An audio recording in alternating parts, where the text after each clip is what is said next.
नमस्कार साथियों, आपका स्वागत है आपके अपने चैनल जिसका नाम है टारगेट जीके विद ज्योति। और मैं हूं आपकी ज्योति शर्मा। चलिए शुरू करते हैं आज का चैप्टर जिसका नाम है अक्षांश व देशांतर रेखाएं व उसमें संबंध। ठीक है, तो आज हम पढ़ने वाले अक्षांश रेखाओं के बारे में। और वीडियो शुरू करने से पहले मैं आपसे रिक्वेस्ट करूंगी कि मेरे वीडियो को लाइक करें, मेरे चैनल को सब्सक्राइब करें और वीडियो को अधिक से अधिक शेयर करें। धन्यवाद। चलिए, तो अगर हमें अक्षांश और देशांतर रेखाएं पढ़ना है तो पहले हमें दिशाओं का ज्ञान होना बहुत ज़रूरी है। चलिए पहले हम एक मानचित्र में ये तो पूरा ग्लोब दिया हुआ है। एक्चुअली ग्लोब ऐसा होता नहीं है, जियोइड शेप होती है हमारे ग्लोब की, और ये जियोइड शेप नहीं, राउंड शेप है। ये सिर्फ आपको समझाने के लिए एग्जाम्पल के रूप में दिया गया है। एक मैप, आधे से अधिक लोग तो ये नहीं जानते कि एक मैप के ऊपर कौन सी दिशा कहाँ पर होती है। देखिए, जब भी हम एक मैप देखते हैं, मान लीजिए हमने ये इंडिया का मैप बनाया, ठीक है, मान लीजिए, तो अब इसमें हमें ये नहीं पता होता ज़्यादातर बच्चों को कि कौन सी दिशा कहाँ पर है। ये हमेशा ध्यान रखिएगा जब आप मैप को अपने सामने रखेंगे तो मैप आपके सामने इस तरह से रखा जाएगा जिस तरह से दिखाया गया है ये। तो इसके यानी आपके राइट में जो आपका राइट हैंड होगा ये वाला, ये आपकी पूर्व दिशा होगी हमेशा। आपके मतलब मैप पर पूर्व दिशा होगी, और इसके सामने हमेशा पश्चिम दिशा होगी। ये तो एक कॉमन सेंस है। और पूर्व के, जब भी आपका फेस अगर पूर्व की तरफ है तो आपके लेफ्ट हैंड साइड पे हमेशा उत्तर दिशा होगी, और आपके लेफ्ट उत्तर की अपोजिट कौन सी होगी? दक्षिण दिशा। ये चार दिशाओं का ज्ञान होना तो आपका ज़रूरी है किसी भी ज्योग्राफी के टॉपिक को पढ़ने के लिए। ठीक है, इसके अलावा चार दिशाएं और होती हैं जो इनके गैप है इसको पूरा करती है। जैसे उत्तर पूर्व, ये आपकी उत्तर पूर्व हो जाएगी, ये आपकी दक्षिण पूर्व हो जाएगी, ये आपकी दक्षिण पश्चिम हो जाएगी, ये आपकी उत्तर पश्चिम हो जाएगी, यानी उत्तर और पश्चिम हो जाएगी। ठीक है, आगे बढ़ते हैं हम।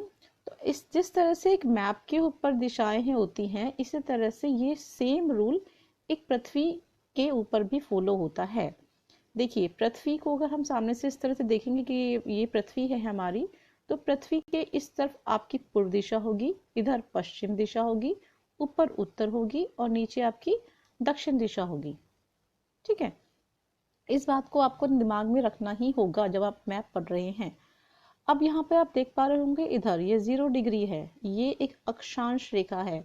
आप अब तक ऐसे ही रट्टा मारते आ रहे होंगे। अक्षांश यानी लैटिट्यूड, लैटिट्यूड मतलब लेटी हुई रेखा, है ना। इस तरह से आप रटते हुए आ रहे होंगे। पर ये तरीका आपका ठीक है, ये तरीका भी सही है, लेकिन इसको हमें कॉन्सेप्ट को समझना होगा। जब तक हम इस कॉन्सेप्ट को नहीं समझेंगे, अक्षांश और देशांतर रेखाओं का जो ग्रिड है, जो जाल है, हम इसमें ही उलझे रह जाएंगे। चलिए शुरू करते हैं। तो अब बताया मैंने आपको कि चार दिशाएं हमारी पृथ्वी के ग्लोब के ऊपर भी शो हो रही हैं। तो 0 डिग्री ये हमारी भूमध्य रेखा हो गई। अब शुरू करने से पहले मैं आपको कुछ अक्षांश रेखाओं की कुछ फीचर्स बताऊंगी कि अक्षांश रेखाओं के फीचर्स क्या है, और उन फीचर्स को फिर हम इस डायग्राम पे समझेंगे। ठीक है, पहला फीचर है अक्षांश रेखा का, ये रेखाएं भूमध्य रेखा के समानांतर होती हैं। बहुत अच्छा पॉइंट है ये वाला, क्योंकि देखेंगे आप यहाँ पर 0 डिग्री पे आपका भूमध्य रेखा है, इसको विषुवत रेखा भी बोलते हैं। विषुवत रेखा जो 0 डिग्री पर है, इसके उत्तर में और इसके दक्षिण में ये हमारी क्या होंगी, यहाँ पर आप देख पा रहे होंगे। ऊपर 0 डिग्री से ऊपर की तरफ बढ़ना होगा उत्तर में, और नीचे की तरफ बढ़ना होगा हमें, यानी 0 डिग्री के बाद आपका आगे डिग्रियां बढ़ती रहेंगी। 10 डिग्री, 20 डिग्री, 30 डिग्री, इस तरह से करते करते आपकी 90 डिग्री पे पहुंचेंगे हम। अब जैसे यहाँ पे एक चीज और आप देख पा रहे होंगे, यहाँ हम पूरा एक वृत्त है, तो जो उत्तरी अर्ध वृत्त है, अगर आप ऊपर की तरफ बढ़ेंगे तो 23.5 डिग्री उत्तरी, उत्तर 66.5 डिग्री उत्तर, और इस तरह से 90 डिग्री उत्तर ऊपर जा रहे हैं। इसी प्रकार से 23.5 डिग्री दक्षिण, 66 डिग्री दक्षिण और 90 डिग्री दक्षिण, यानी हम 0 से ऊपर की तरफ बढ़ते जाएंगे, उत्तर की तरफ बढ़ते जाएंगे, और 90 डिग्री नीचे की तरफ बढ़ेंगे। तो इस तरह से हमारी अक्षांश रेखाओं का एक क्रम बनता जाएगा। अब एक बात याद रखिएगा, अक्षांश रेखाएं समानांतर हैं, ये कभी भी एक दूसरे से नहीं मिलेंगी। ये अक्षांश रेखाएं कभी भी एक दूसरे से नहीं मिलेंगी, क्योंकि ये भूमध्य रेखा यहाँ से आई, पीछे जाके पूरी एक राउंड हो गई। यानी ये मान लीजिए ये पृथ्वी को मैंने सेंटर से काटा, ऐसे गोल आ गया, ये रेखा अक्षांश रेखा जो आपको दिखाई दे रही है, पीछे से आके ऐसे राउंड होके आ गई है। समझ गए? तो ये कभी भी अक्षांश रेखाएं एक दूसरे को नहीं मिलेंगी, ये समानांतर चलती रहेंगी। समानांतर यानी ऐसे ऐसे चलती रहेंगी, ये कभी भी एक दूसरे को नहीं मिल पाएंगे, टच नहीं कर पाएंगे। दूसरा फीचर क्या है अक्षांश रेखाओं का हमारा, जैसे जैसे 0 डिग्री अक्षांश से उत्तर या दक्षिण में जाएंगे वैसे वैसे अक्षांश वृत्त छोटे होते जाते हैं। बहुत अच्छा फीचर है ये वाला। देखिए अभी आप देख पा रहे होंगे इस डायग्राम के अंदर 0 डिग्री जो ये हमारा ये अक्षांश है, ये इतना बड़ा है इसके अंदर। ठीक है, ये तो एक छोटे से चित्र में दिखाया गया है। अब देखिए इसकी शेप, और यहाँ पे जो 23.5 डिग्री हमारा अक्षांश है, इसमें थोड़ा सा डिस्टेंस कम आया, 66.5 में डिस्टेंस और कम आया, और जो हमारा ये उत्तरी जो हमारा ये ध्रुव क्षेत्र है, शीत प्रदेश जो है हमारा, इसमें और डिस्टेंस कम आया। अर्थात 0 डिग्री से हम जैसे जैसे ऊपर जाते रहेंगे हमारे अक्षांश वृत्त छोटे होते जाएंगे। अब ये वाला वृत्त तो और छोटा हो जाएगा ना ऊपर जाके। अब देखिए पीछे से घूम के आएगा ये तो और छोटा हो जाएगा, ये भी छोटा है, ये भी छोटा है, यानी सबसे बड़ा हमारा जो वृत्त होगा वो 0 डिग्री पर होगा। तो इससे आप एक चीज और जान सकते हैं कि जो 0 डिग्री वाला जो वृत्त होगा इसकी लंबाई ज्यादा होगी, और इसकी लंबाई कम होगी, इसकी और कम होगी, और इस लाइन की और कम होगी। यानी इन वृत्त की लंबाई ऊपर उत्तर या दक्षिण में जाते जाते इनकी लंबाई कम होती जाएगी। ठीक है, थर्ड पॉइंट क्या है हमारा इसमें, सबसे बड़ा अक्षांश वृत्त विषुवत रेखा है जिसकी लंबाई, हाँ जी बिल्कुल सही पॉइंट है ये वाला। देखिए अभी आप इसमें नोटिस करेंगे सबसे बड़ा वृत्त तो यही था ना, अक्षांश वृत्त हमारा है ना, सबसे बड़ा अक्षांश वृत्त तो हमारा यही था, तो इसकी लंबाई सबसे ज्यादा होगी।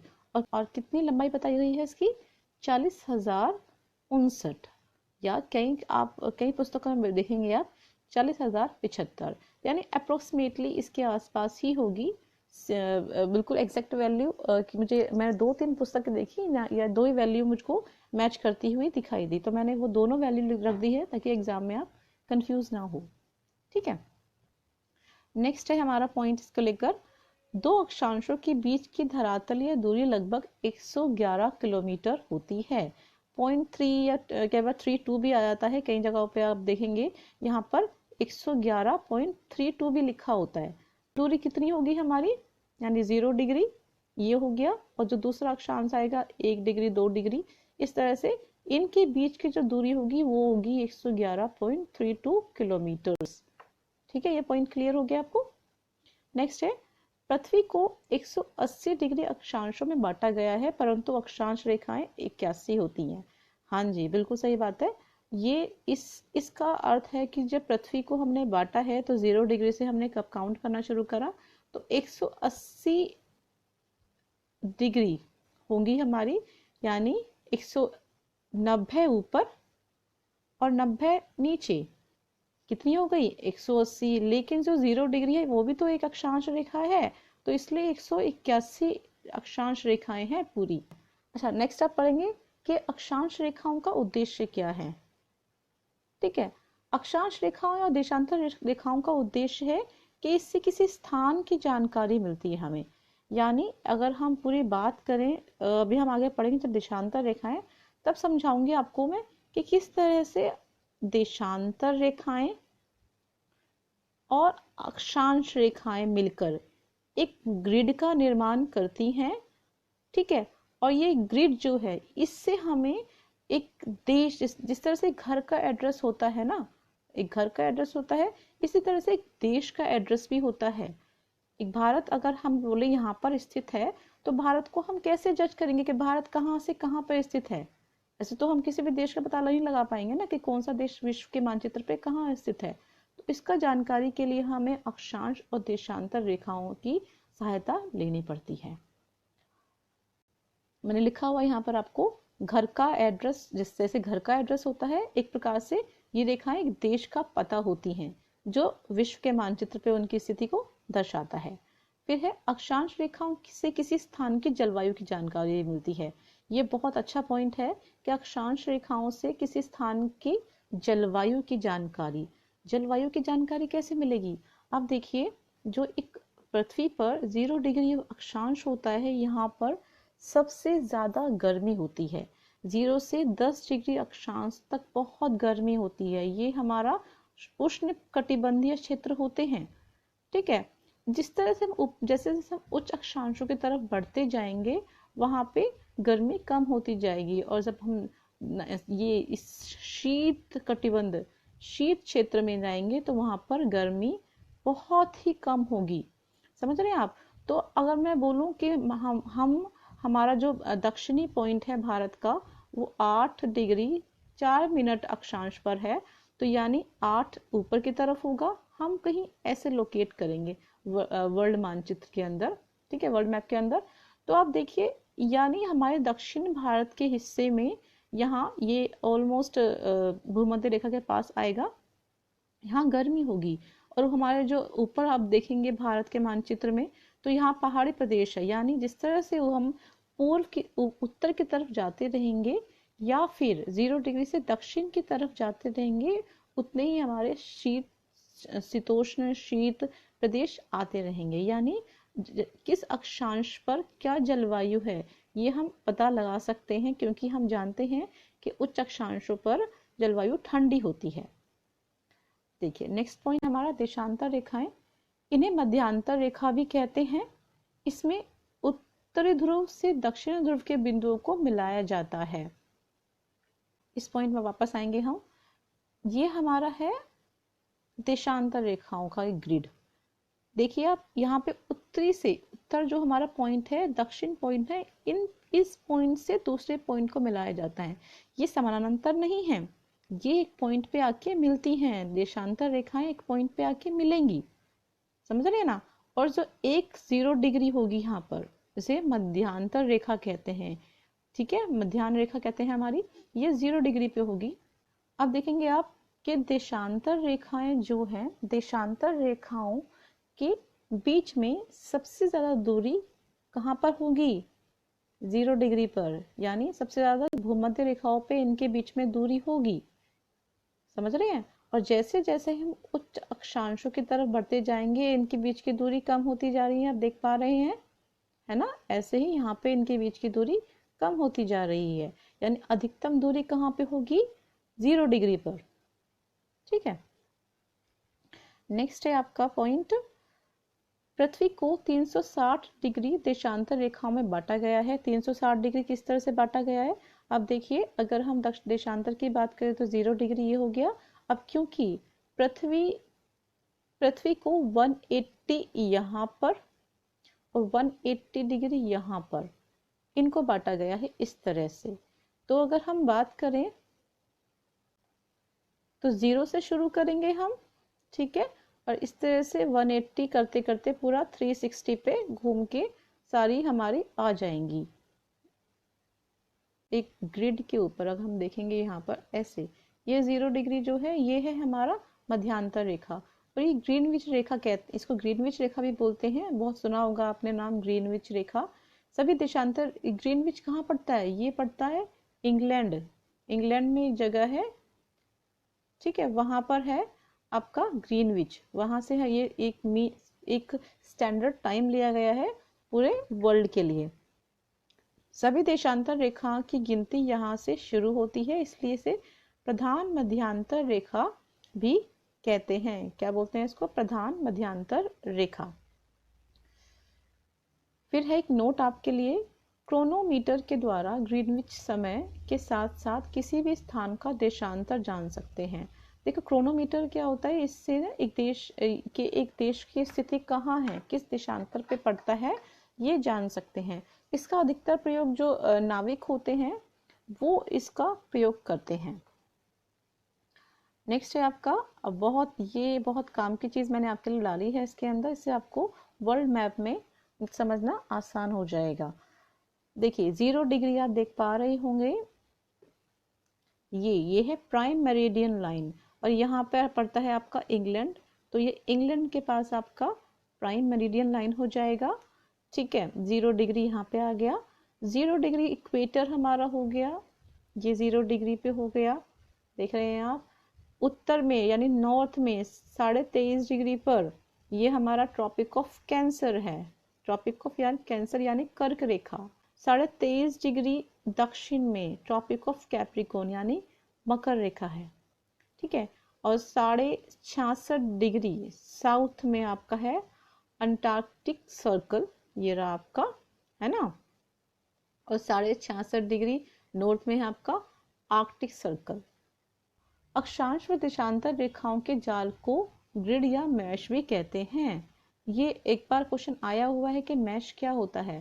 तो मैश का अर्थ है अक्षांश और देशांतर रेखाओं का जो जाल बनता है पूरा, आपको मैंने पहले भी बताया है, इसमें जो जाल बन रहा है इसको हम क्या बोलते हैं, ग्रिड या मैश। ठीक है, ग्रिड भी बोलते हैं इसको। नेक्स्ट है, किस प्रकार देशांतर रेखाएं समय को प्रभावित करती हैं। पृथ्वी अपनी धुरी पर 24 घंटे में एक चक्कर लगाती है। ये आप सभी जानते हैं कि पृथ्वी चक्कर लगाती है किसका, सूर्य का। ठीक है, अर्थात वो 360 डिग्री घूम जाती है अपने अक्ष पर, है ना। 2 प्रकार की गति होती है, एक होता है घूर्णन। घूर्णन क्या होता है, घूर्णन होता है पृथ्वी का अपने अक्ष पर घूमना, पृथ्वी का अपने ही अक्ष पर घूमना।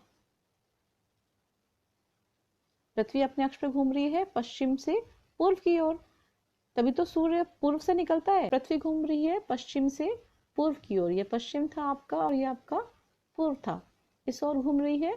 तो सूर्य क्योंकि इधर है, तो जब हम ऐसे घूम रहे हैं तो हमें लगेगा सूर्य उग रहा है, सूर्य तो पूर्व से उग रहा है ना। हमें इसलिए लगता है कि सूर्य पूर्व से उग रहा है। तो पृथ्वी एक चक्कर में कितने डिग्री पूरी करती है, 360 डिग्री। तो पृथ्वी एक देशांतर तय करने में 4 मिनट का समय लेती है। कितना समय लेती है पृथ्वी, 4 मिनट का समय लेती है एक देशांतर पूरा करने में। पृथ्वी पर ग्रीनविच के पूर्व के स्थानों का समय ग्रीनविच समय से आगे। अब देखिए उनके जो पूर्व के देश हैं, देखिए ये आपका है एक 0 डिग्री पर ग्रीनविच लाइन, इसके पूर्व और पश्चिम, इसके जो पूर्व के स्थान हैं इसका समय आगे होगा, यानी जो ये लाइन है इसके पूर्व के देशों का समय आगे होगा और पश्चिमी के देशों का समय पीछे होगा। समझ रहे हैं आप। जैसे अब आपको एग्जांपल दे देते हैं। दिल्ली मान लीजिए 70 डिग्री पूर्वी देशांतर पर स्थित है। यहाँ देखते हैं, ये देखिए ये 0 डिग्री हो गया हमारा, ये है ग्रीनविच समय। अब हम बात करें 70 डिग्री पूर्व में, अगर हम पूछेंगे 70 डिग्री पूर्व तो कहाँ पे आएगा, पूर्व तो इधर था ना हमारा, तो 70 डिग्री पूर्व हमारा यहाँ पे आ जाएगा। ठीक है, पर दोपहर के यहाँ पर 2 बजे हैं दोपहर के, तो बीजिंग में दोपहर के 4:30 बजे हैं। आप बताया था आपको मैंने कि ये समय आगे होगा। तो यहाँ बीजिंग में, यहाँ बीजिंग है एक जगह, यहाँ पर चाइना में, यहाँ पे 4:30 बजे हैं। कि बीजिंग किस देशांतर पर स्थित है, क्योंकि 2 बजे हैं तो 4:30 यानी और हमारे पूर्व में ही होगा। देखिए समझते हैं, दिल्ली का समय, पहले तो हम बीजिंग के समय में से दिल्ली का समय को घटाएंगे। देखिए बीजिंग का समय है 4:30, दिल्ली का समय है 2 बजे है, तो कितना अंतर आया, 2.5 घंटे का अंतर आया। 2.5 घंटे मतलब 150 मिनट, 60 मिनट, 60 मिनट और 30 मिनट, तो कितने हो गए, 150 मिनट हमारे पूरे। अब देखिए आगे 150 मिनट को हमें कन्वर्ट करना है देशांतर कि दिल्ली के देशांतर में और बीजिंग के देशांतर में कितना अंतर आ रहा है, कितना आएगा, 1 डिग्री देशांतर। कितने मिनट है, 4 मिनट, कितने मिनट है, 150 मिनट कवर कर रहे हैं इसमें हम। और एक देशांतर कितने का होता है, कितने का डिफरेंस आता है, 4 मिनट का। तो देशांतर में यानी दिल्ली के देशांतर में और बीजिंग के देशांतर में कितना अंतर आया, 37 डिग्री 30 मिनट। ये जो आप देखते हैं ना ऊपर एक लाइन, बच्चे बहुत सोचते हैं कि इसको क्या बोलते हैं, ये इसे बोलते हैं मिनट। अब दिल्ली के देशांतर और बीजिंग के देशांतर में जब इतना अंतर आया, यानी दिल्ली में तो 70 डिग्री देशांतर पर है दिल्ली तो, और आगे हम 37 डिग्री और बढ़ेंगे, 37.5 डिग्री और बढ़ेंगे, तो जब जोड़ेंगे इसको हम तो क्या बनेगा, 117 डिग्री देशांतर। 160 यानी 117 डिग्री 30 मिनट पूर्वी देशांतर। यहाँ पे इस बात को बहुत ध्यान रखेगा, पूर्वी देशांतर, यहाँ पश्चिमी देशांतर नहीं है, पूर्वी देशांतर। उम्मीद करती हूँ आपको मेरा आज का वीडियो पसंद आया होगा। थोड़ा लेंदी हो गया है क्योंकि इसमें बहुत एक्सप्लेन कराना पड़ता है, बहुत समझाना पड़ता है कॉन्सेप्ट को। कुछ चीज़ समझ ना आई हो तो मुझे कमेंट करें, मैं आपको और समझा दूंगी, दोबारा बना दूंगी इसके ऊपर वीडियो। ठीक है, रिक्वेस्ट करूंगी कि मेरे चैनल को लाइक कीजिए और मेरे चैनल को सब्सक्राइब करना तो बिल्कुल ना भूलें। धन्यवाद।